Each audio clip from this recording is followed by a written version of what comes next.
satu-satunya yang sanggup menghadap Allah Sayyidina wa Maulana Muhammad sallallahu alaihi wasallam. Berkumpul semua manusia di dunia ini, mereka ingin membunuhmu, ingin menyantetmu, ingin mematikan. Mereka tidak mampu memudaratkanmu kecuali memang sudah ditetapkan Allah. Jadi kalau ada orang mati, itu dia mati bukan kena santet, karena memang ajalnya sudah sampai. Andai meninggal dunia sebelum bangun masjid, tetap dapat.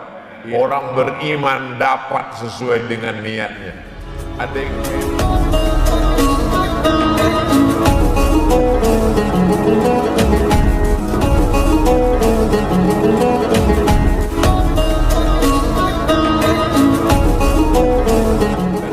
kita bangkit di padang mahsyar, tidak ada satupun yang sanggup, semuanya tegak berdiri kepanasan.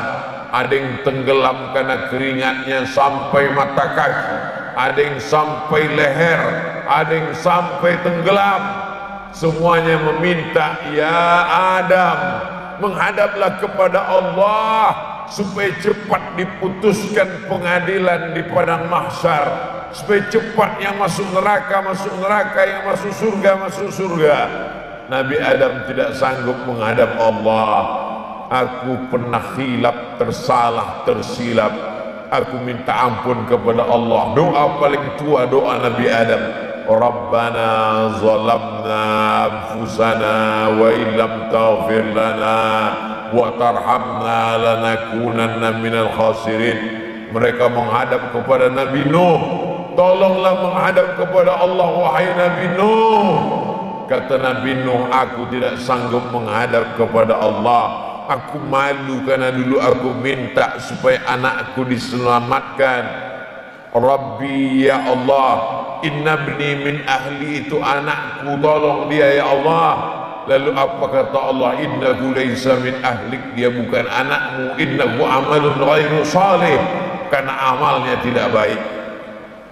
Mereka menghadap kepada Nabi Ibrahim, tidak juga sanggup. Menghadap kepada Nabi Musa, tidak juga mampu. Satu-satunya yang sanggup menghadap Allah Sayyidina wa Maulana Muhammad sallallahu alaihi wasallam. Makanya umur paling pendek itu umur kita. Nabi Nuh itu umurnya berkisar 950 tahun. Jadi sesuai dengan umur nabinya, umatnya juga begitu. Umur umat Nabi Nuh itu 950. Bayangkan kalau kita jadi umat Nabi Nuh itu berapa kali ganti KTP, itu lama sekali hidup. Kecuali kalau seumur hidup.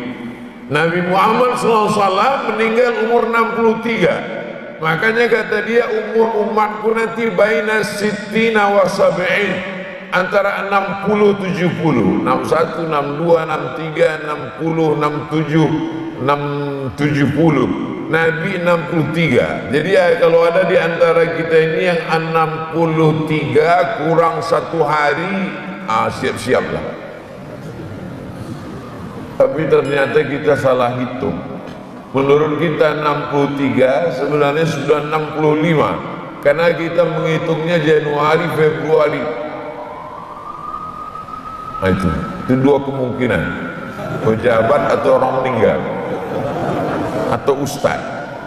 Saudara yang dimuliakan Allah Subhanahu wa taala, orang beriman tidak pernah khawatir mendengar suara apapun, karena dia tahu la ini jatama'atil ummatu, berkumpul semua manusia di dunia ini, ala ayyadurruka, ingin membunuhmu, ingin menyantetmu, ingin mematikanmu, layyadurruka, mereka tidak mampu memudaratkanmu, illa qad kataballahu alaik, kecuali memang sudah ditetapkan Allah. Jadi kalau ada orang mati, itu dia mati bukan kena santet, karena memang ajalnya sudah sampai.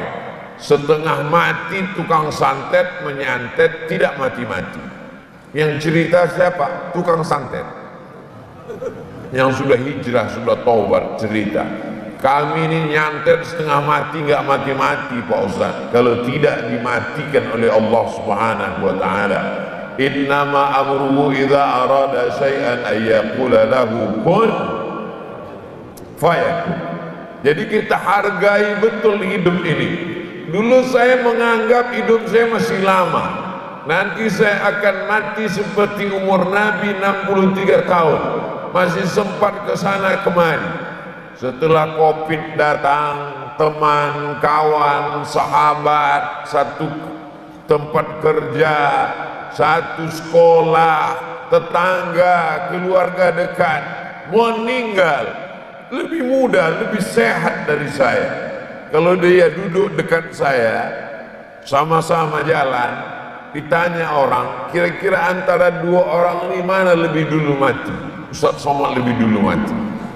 Tapi ternyata beliau lebih mendahului saya. Disitulah saya berpikir bahwa umur kita ini bukan kuasa kita. Kalau dikatakan 4 sehat 5 sempurna, berapa banyak orang yang kelihatannya sehat sudah mendahului kita. Sesungguhnya jadikanlah hari ini hari terakhir. Saya selalu menganggap kalau saya bangun pagi, ini hari terakhir saya diberikan Allah.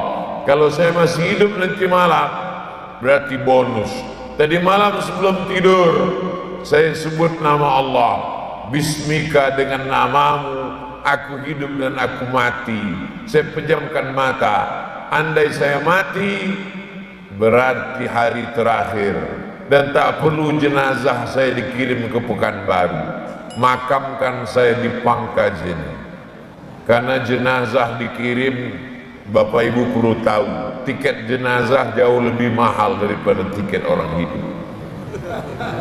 Apalagi prosesnya panjang, transit lagi di Jakarta. Iya, kalau sampai 1 hari, kalau sampai 2 hari disuntik formalin, belum lagi takut membusuk. Itu banyak jenazah dipotong di samping perutnya, isinya sudah dikeluarkan semua karena isi perut inilah yang memperbusuk, disuntik formalin. Itu ikan asin, kalau disuntik formalin tidak dikerumuni lalat. Lalat pun tahu bahwa itu ada formalinnya, racunnya. Orang Islam tidak tahu apakah di dalamnya ada formalin atau tidak. Dia makan juga, sampai lalat pun heran. Aku aja nggak mau makan, kau kok mau, kata dia.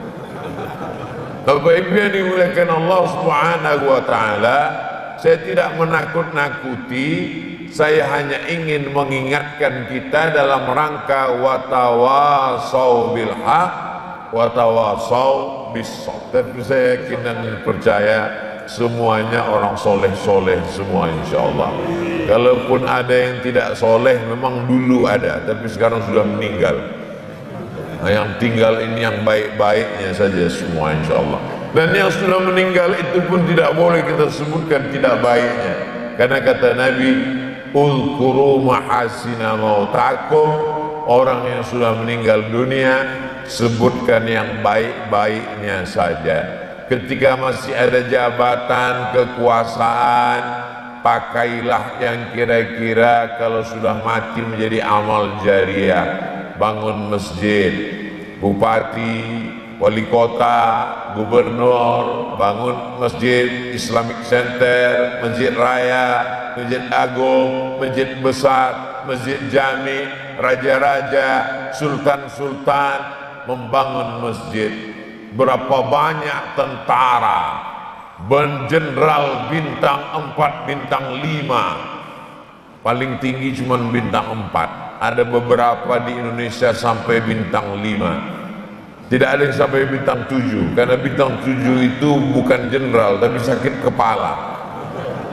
Tapi di antara, kalau saya ditanya, Ustaz Somad sebutkan nama-nama jenderal, yang paling saya ingat cuma Jenderal Muhammad Yusuf. Kenapa? Karena dia meninggalkan masjid. Sebelum meninggalnya sempat meninggalkan masjid dan sampai hari ini mengalir pahalanya. Berapa banyak presiden, tapi yang kita ingat proklamator kemerdekaan Republik Indonesia Soekarno Hatta, cerdas beliau. Setelah merdeka dibangunnya masjid terbesar se-Asia Tenggara, Masjid Kemerdekaan. Orang membuat masjid namanya Masjid Al-Ikhlas, Masjid Al-Mukhlisin, Masjid At-Taqwa. Beliau ingin tunjukkan nasionalisme sejalan dengan agama. Masjid disebut dengan Istiqlal, kemerdekaan. Sampai hari ini orang sholat berjamaah, i'tikaf, tahajud malam, witir dan doa tak putus sampai hari kiamat. Jabatan berakhir, tapi ada yang tidak berakhir. Bagi kita yang tidak punya jabatan, tetap berniat dibukakan Allah pintu rezeki. Mudah-mudahan kita bisa bangun masjid sebelum mati, insyaallah. Tanamkan dalam diri kita cari rezeki, cari duit, cari uang dengan dagang, dengan bisnis, dengan usaha apapun yang halal. Bangun masjid. Andai meninggal dunia sebelum bangun masjid, tetap dapat innamal a'malu binniyat. Orang beriman dapat sesuai dengan niatnya. Ada yang hebat orang beriman ini, niatnya lebih baik daripada amalnya. Niatnya lebih baik daripada amalnya. Kenapa begitu? Karena amal bisa dimasuki ria, tapi niat tidak bisa dimasuki ria. Maka berapa banyak orang yang tidak beramal, tapi dia mendapatkan niatnya. Tapi jangan gara-gara ini niat terus tidak pernah beramal. Kamu jangan bangun masjid. Saya lihat usahamu berhasil, duitnya banyak, jadi bangun masjid. Langsung dia ingat ceramah Ustaz Somad. Berapa banyak orang niatnya lebih baik daripada amalnya, maka saya bertahan pada niat dan tidak beramal. Yang saya maksudkan ini, andai ada di antara kita sudah berusaha bangkrut, berusaha hanya cukup makan, mati dia. Di akhirat dia melihat ada satu tempat di surga, karena janji Nabi, man bana masjidan, siapa yang bangun masjid, banallah mithlahu baitan fil jannah, dibangunkan Allah untuknya satu tempat di surga.